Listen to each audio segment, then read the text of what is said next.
Hello over there and good afternoon, ladies and gentlemen. This is Al24 News special coverage for Ukraine-Russia conflict.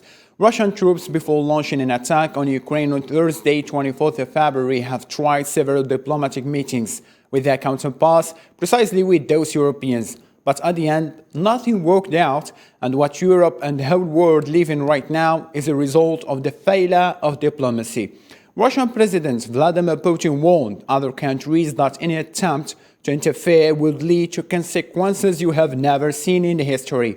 US and the majority of the Western countries launched unprecedented severe sanctions against Russia and Putin to stop this military operation. To this point, several questions come to the scene. Why Putin launched this military operation? And why sanctions imposed over the Russian all over the world? And is there any way out for this conflict? Multiple questions need more answers. The panel of our guests represented by Mr. Ochi Egowe from a political economy and security risk analyst from Nigeria, and Don McLean, geopolitical analyst from Philippines, and via phone call, and Nasser Duraid, a political analyst from Turkey. Thank you so much, gentlemen, for accepting our invitation to Al24 special coverage. This discussion begins right after this break.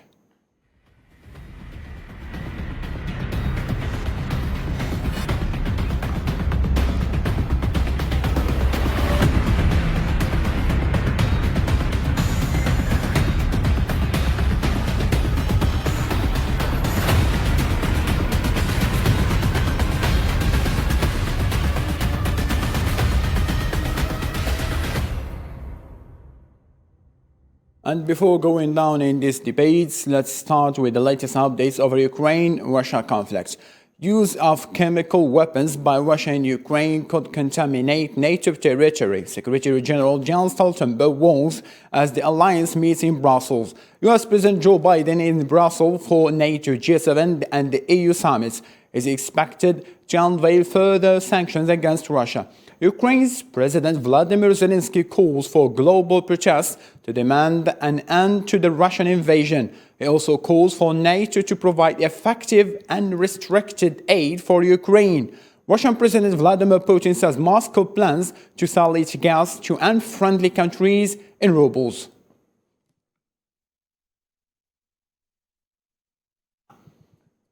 Dr. Duraid, my question is not hidden between the lines, but rather a direct one. Is Turkey taking a side with Russia in this conflict? Because Turkey is the only country that could chair a diplomatic meeting with the presence of the top officials from both parts, such as Sergei Lavrov and Dmytro Kuleba.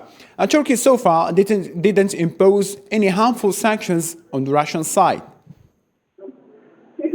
Well, first of all, I must say that I'm not Turkish. I am an Iraqi analyst.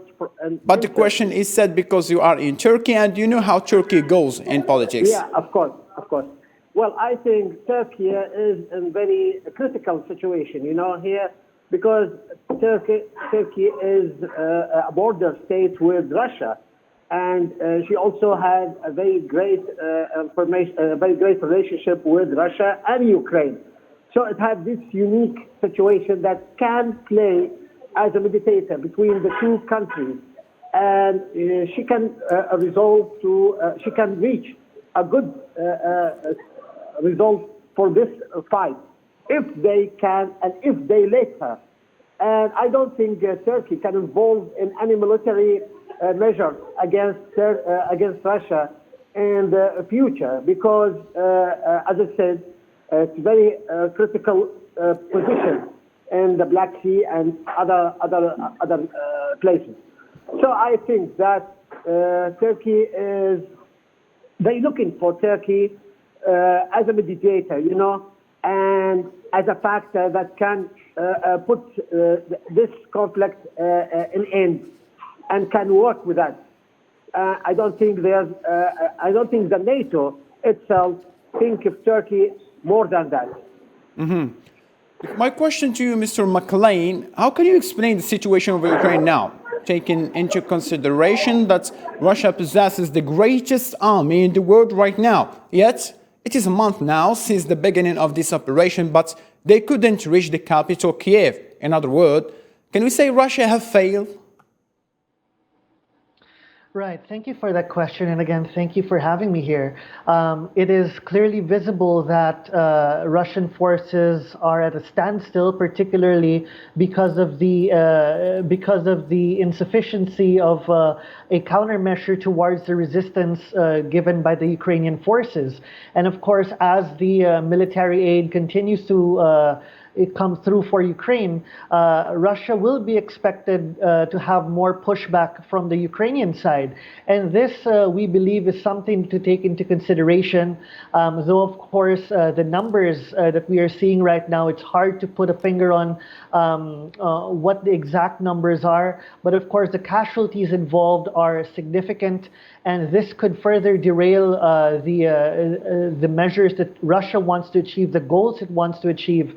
And in fact, because of that, there have been talks also of a potential inclusion from Belarus to be able to aid in Russia's engagement, military engagement against the Ukrainian forces to take over Kyiv, for that matter, and the western portion of Ukraine. And while these are just speculations and negotiations and discussions, we shouldn't rule out any potential possibility given the vulnerability of the situation.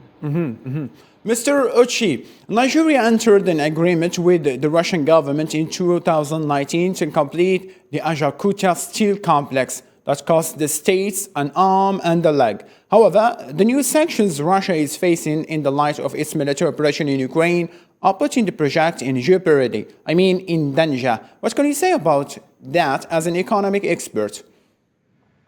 Well, I think that what you're saying is correct. It's not only that the project is in jeopardy, there will be a couple of other things. The world is facing an unprecedented humanitarian crisis. The prices of gas and, of course, the prices of oil have been disrupted in the last few weeks. The price of fertilizer has also been disrupted because gas, as you know, is used in the production of fertilizer. And this has affected food prices not only in Nigeria and globally. So I think this is a conflict that is an ill wind that blows no one any good, not in Nigeria, not in Africa, also not in Russia themselves, because as you know, the unprecedented sanctions that are facing, they are also impacting on ordinary Russians. So it's not good for Nigeria, it's not good for the Ajakuta Steel project, it's not good for any prospective partner of Russia. It also sets the world into the binary form, the sort of Cold War era, where you have the us and them. If you are for Russia, then you cannot be for the West. If you are for the West, you cannot be for Russia. For a united, globalized world, that is a threat, and that is something that is of concern to all of us. I'm also glad to be joined by Mr. Ahmed Usal, who is the director of Orzum Center for Middle Eastern Studies in Turkey. Mr. Ahmed, glad to join us. Just as a direct question, how do you explain the meeting was held by the foreign minister of Turkey, gathering the foreign minister of Russia, Sergei Lavrov, as well as the one from Ukraine, Kuleba? Is it that's explained that Turkey is taking a side in this conflict? Turkey is trying to be neutral in this global conflict, and Turkey has good relations with both sides, both Ukraine and Russia. And as you know, Turkey is a NATO ally, but America left us alone in the Syrian conflict, in the region, whatever, in Libya, and in all this. So they forced Turkey to be closer to Russia, but Turkey is still trying to balance between the two sides, not leaning toward one side, but Turkey also rejects the Russian invasion of Ukraine, including Crimea.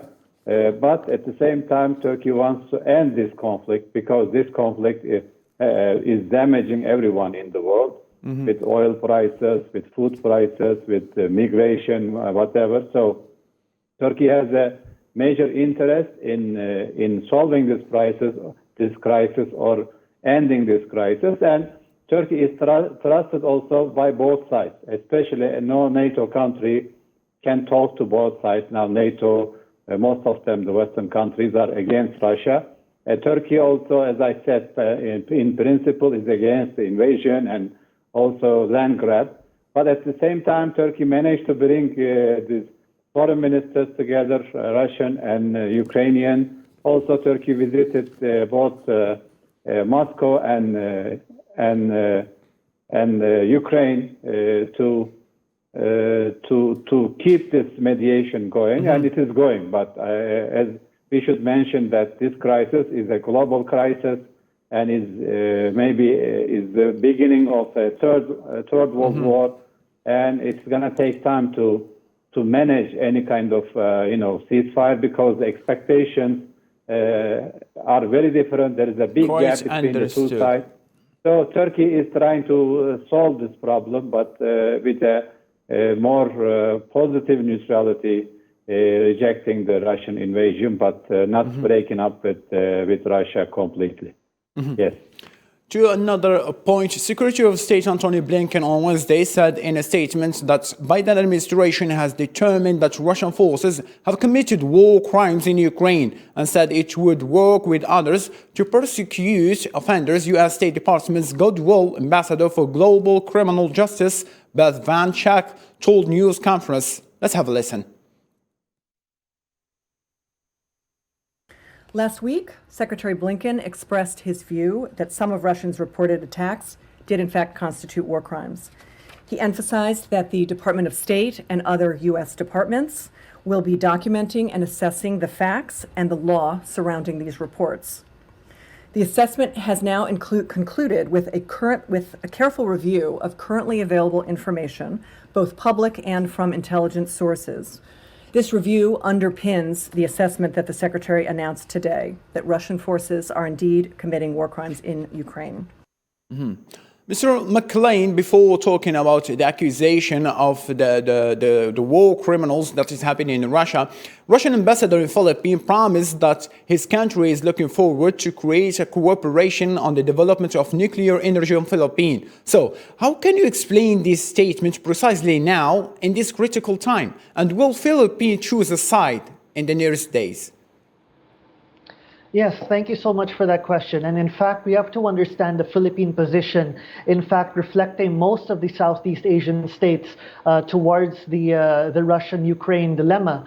And we have to understand here that the Philippines is a United States treaty ally, but at the same time, it understands the vulnerability of its position in its geographic space, vis-a-vis, of course, a much larger neighbor that is also in the works of nibbling into its territory, its sovereignty, its sovereign rights, for that particular matter in the South China Sea. Now, the Philippines tries to put in a balanced approach. While it has condemned the situation in General Assembly, it also maintains a proactive level of communication with Russia.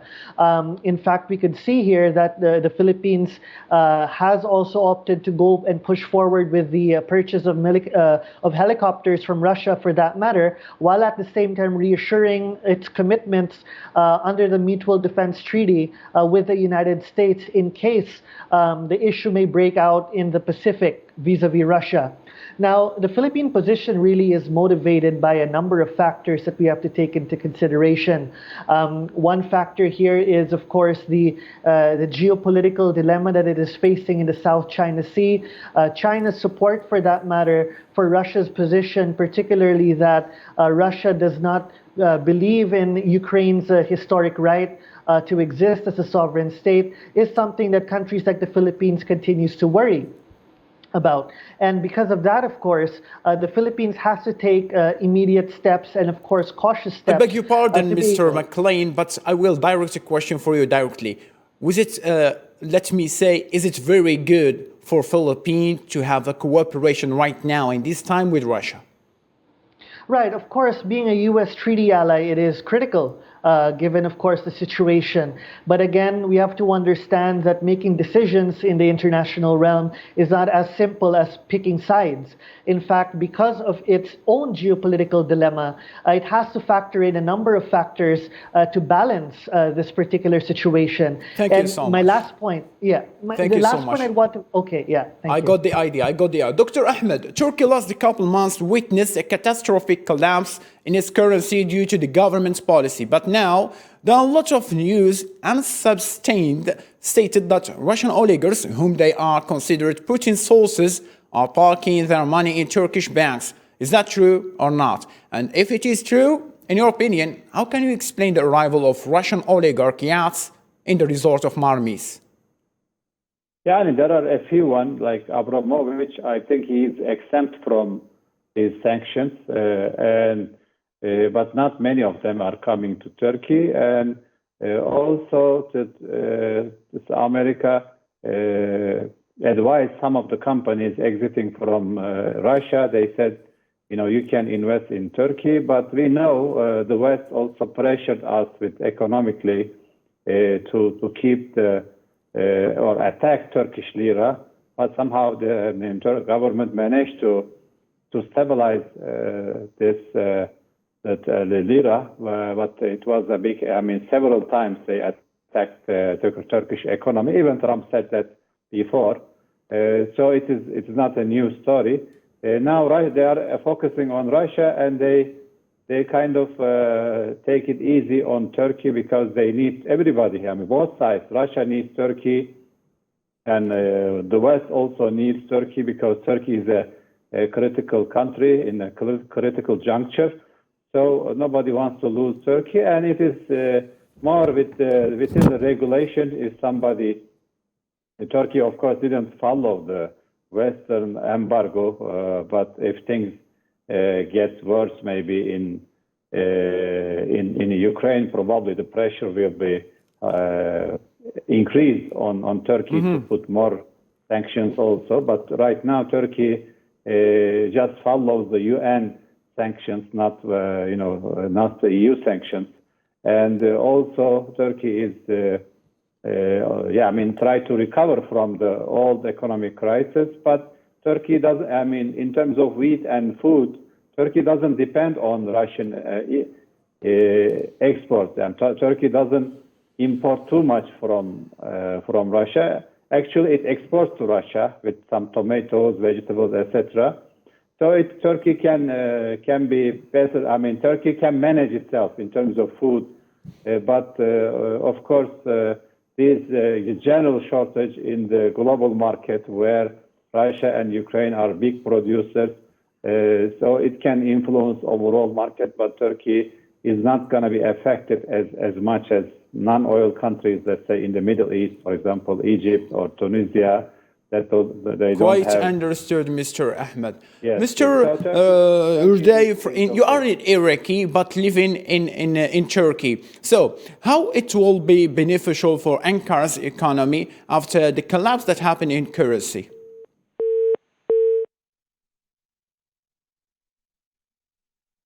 It seems that you are not hearing me. Okay, moving to the second point. President Vladimir Putin declared that Russia will seek payment in ruble for gas sales from unfriendly countries. The country will refuse to accept payment for natural gas supplies and compromised currencies, including the dollar and the euro, and will move to payment in rubles. Мною принято решение в самое короткое время. It is clear that in this context, it makes no sense for us to supply our goods to both the European Union and receive payments in dollars, euros, or other currencies.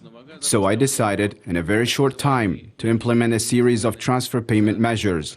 We will start by transferring Russian rubles payments for our supplies of natural gas to so-called hostile countries. This means giving up in all regulations to currencies that have been compromised. At the same time, I would like to emphasize separately that Russia will continue to supply conditional natural gas in accordance with the volumes and the pricing principles defined in the contracts concluded before. Mr. Ochi, as an economic expert, if Russia could manage to make its trade buying and selling by the ruble currency, especially within those considered as an enemies, those who use euro and dollar. Will that push them to think again over the pressure and sanctions over the Russian economy? And will that be really helpful for Putin's operation in Ukraine? Hello? Yes, Mr. Uchi, do you hear me?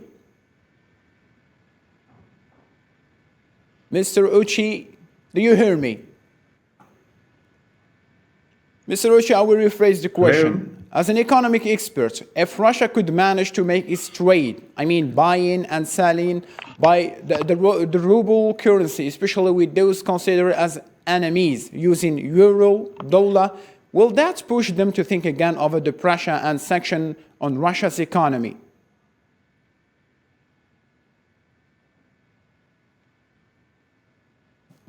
Seems that you are not hearing me. Mr. McLean, how can you explain the strategy taken so far by Russia to face the Western sanction? And will Russia keep its military going slow as it is now for another month if the sanctions are still coming ahead by other countries? Yeah, I'd like to pick up on the question that you asked on the ruble, for that matter, and of course its Perfect, implications. that would be good. Yeah, we have to understand that when President Putin made that announcement, the ruble in fact strengthened significantly against the dollar and the euro while gas prices rose. And this has also garnered negative feedback from European countries like Germany. Germany reacted significantly, while Austria says that it will remain adamant in paying with the euro. This is part of an overarching plan of Russia to de-dollarize, which has been taking place way before this particular announcement. The fear, of course, it stems from the conception that the US dollar, which is the world's reserve currency, can see a steady fall in the current context, of course, as leading central banks may look at the diversity of looking for alternatives for this particular matter. And this shift is also supported by key partners of Russia, such as China, who wants to use particular sovereign digital currencies to be able to de-dollarize as well. And of course, this stems also from the fear of unilateral sanctions by the US, for that matter, in terms of imposing sanctions as a tool to achieve foreign policy goals, which entails restricting access to US-led financial services. As we can see, that has taken a toll, of course, in Russia. So this particular issue adds further fuel to the fire towards what Russia has been doing throughout the years. And this will also have an impact, of course, on the currency, on the dollar for that matter, while allowing countries like China and other countries that wish to have an independent approach toward an autonomous approach to the financial system. This would add further momentum for that to happen. And we're also looking into other countries looking into digital currencies for that matter. So we can see that these are all interconnected events that may later really challenge the stability of the current global political economy. So we have to take these steps into consideration. Okay, quite understood. I have heard that Mr. Uchi has joined us again. Mr. Uchi, as an economic expert, if Russia could manage to make its trade, I mean buying and selling by the ruble currency, especially with those countries that are considered now as enemies, working with euro and dollar, will that push them to think again over the pressure and sanctions on Russia's economy?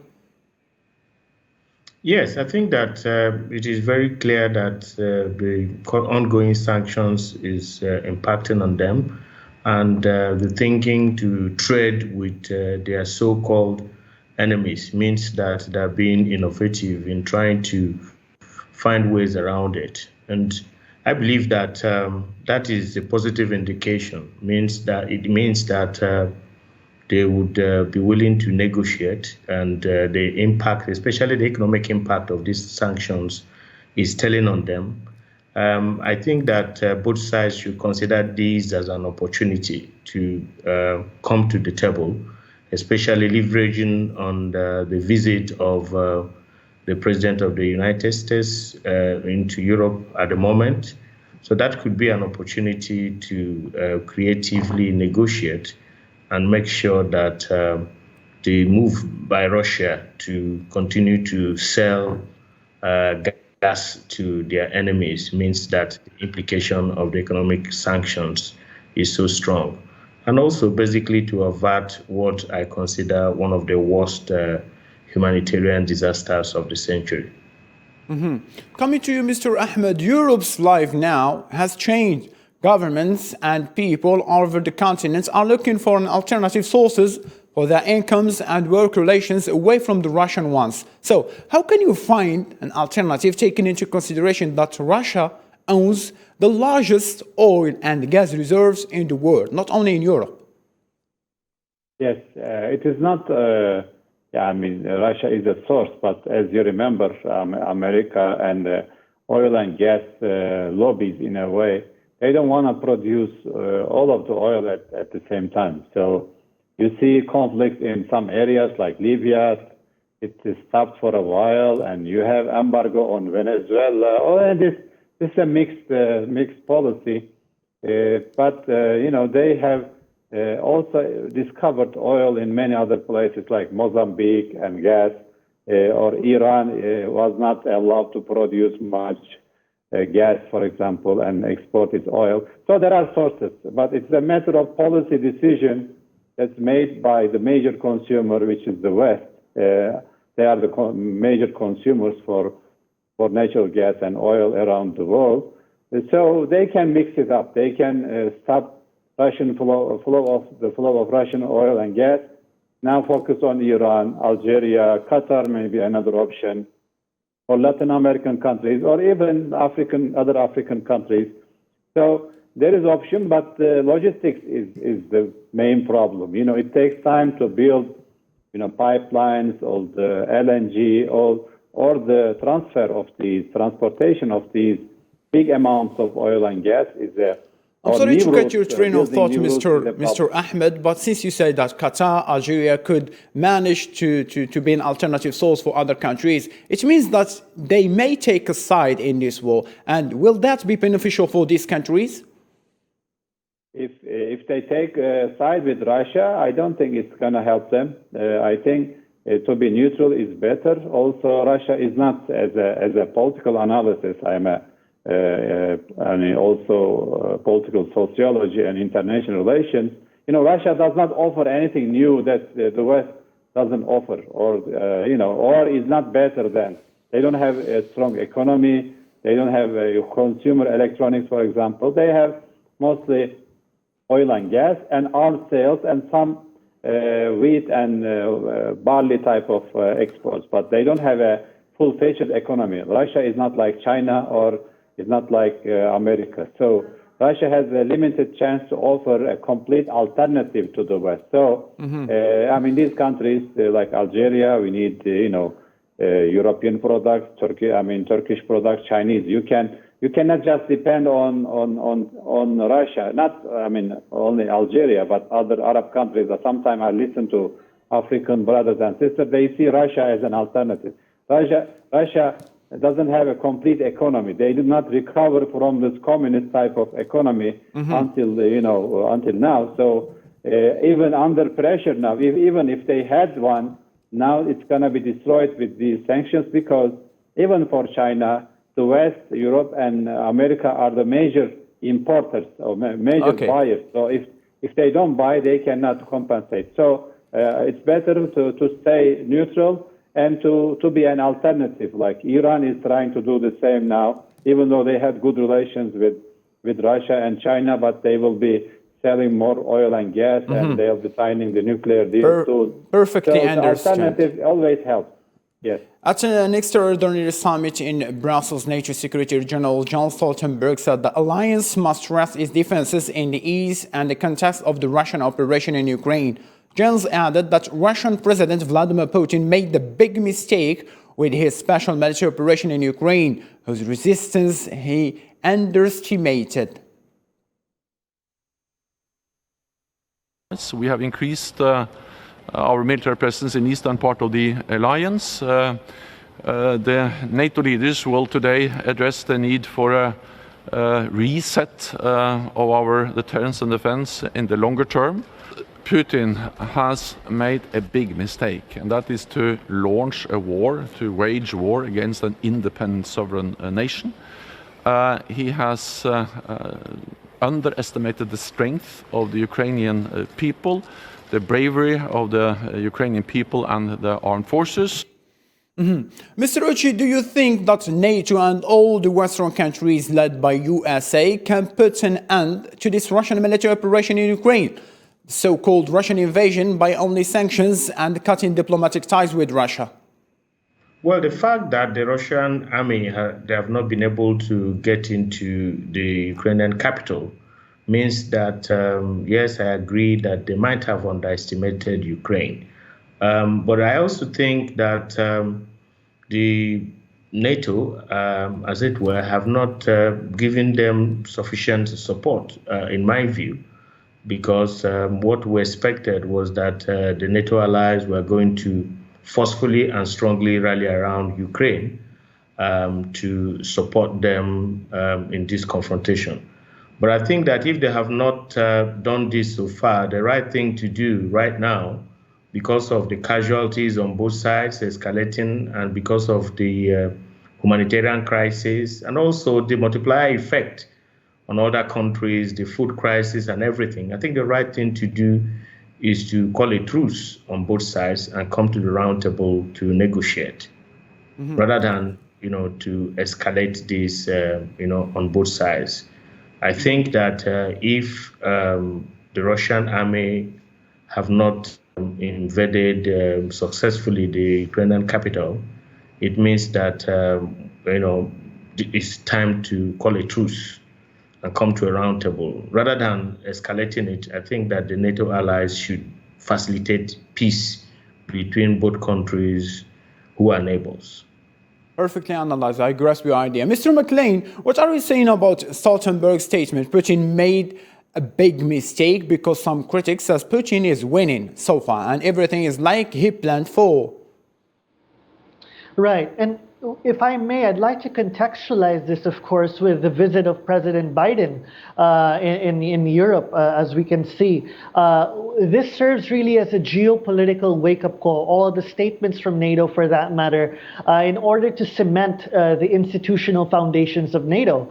Now, particularly the visit of President Biden aims to reinvigorate the alliance since President Trump's unwillingness to enhance multilateral and institutional relations with NATO members. So really what they're trying to do here is they're trying to rally support to be able to leverage on that common threat perception of NATO members towards Russia and to reduce that level of global dependence on Russian energy. Now, what we can see here from the statement made by the particular leader is that to be able to showcase that yes, NATO will be anticipating what Russia is about to do. Yes, we will secure the borders surrounding Ukraine. But at the same time, questions occur whether this would actually help solve the issue or would this add more fuel to the fire. As my respected co-panelist has mentioned, we have to understand and our approaches should be people-centric, which means that we would not want to just keep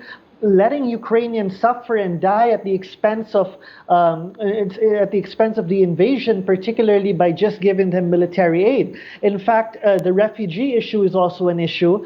Certain countries in Europe are also hesitant to go beyond their conceptualization of a tentative or temporary approach or framework towards the refugees.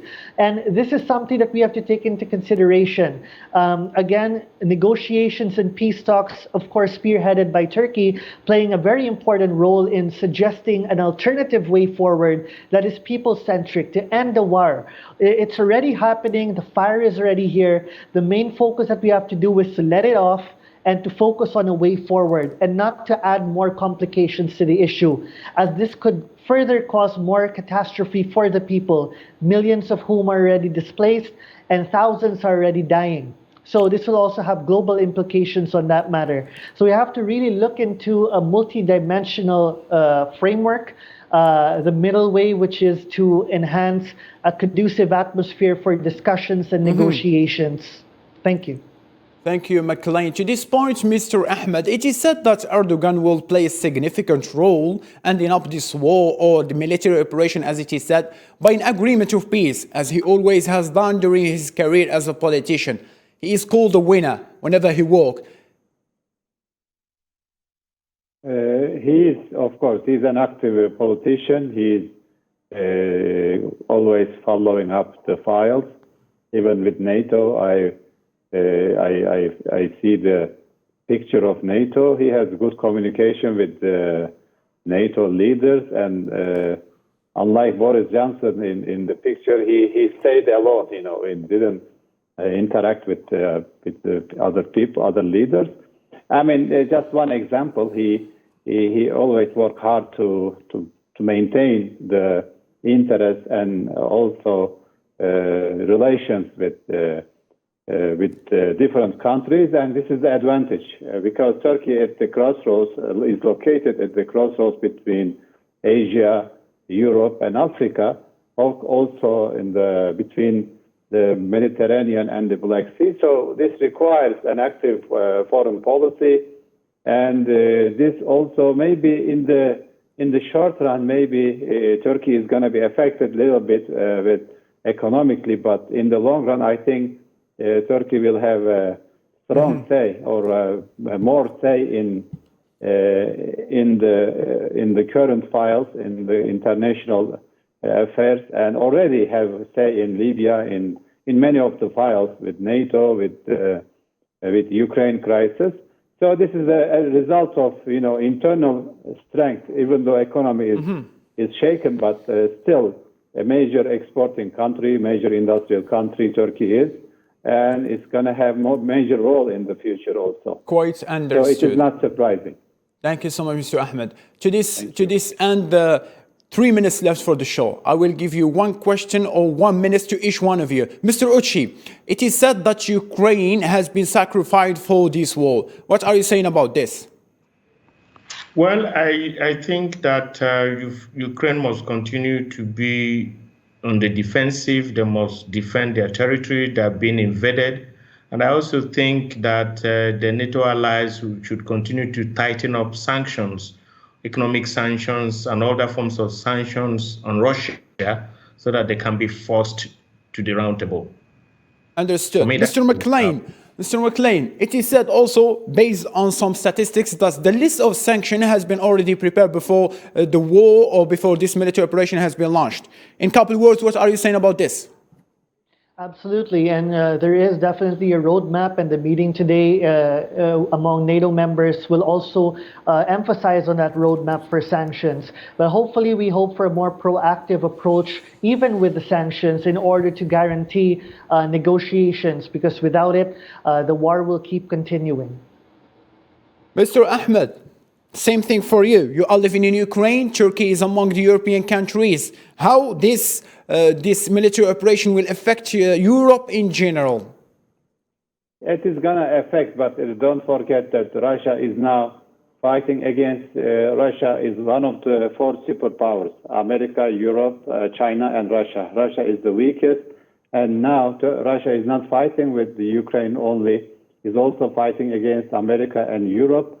Of course, Europe is going to be affected, but both of them together, I think Russia has very few chance to succeed. Also, up against the hill inside Ukraine and against also the West. So, the things will be affected, but I think they have a major power to teach Russia a lesson, because they don't want this to repeat in the future. Remember, Soviet Empire reached all the way to Germany, and they even divided Germany.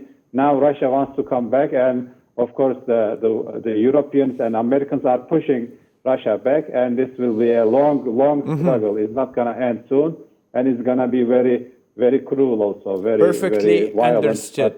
But wish the best. We are tired of the wars in the Middle East, and we don't want, of course, no more wars around the world. Thank you, Mr. Ahmed. To this end, ladies and gentlemen, our panel of guests, Mr. McLean, Mr. Uchi, and Mr. Ahmed, thank you so much for joining us in this special coverage. A special coverage will be held also tomorrow and for the coming days, as well as the news bulletin will always talks about the Ukraine situation in Russian conflicts. To this end, thank you so much and have a blessed evening.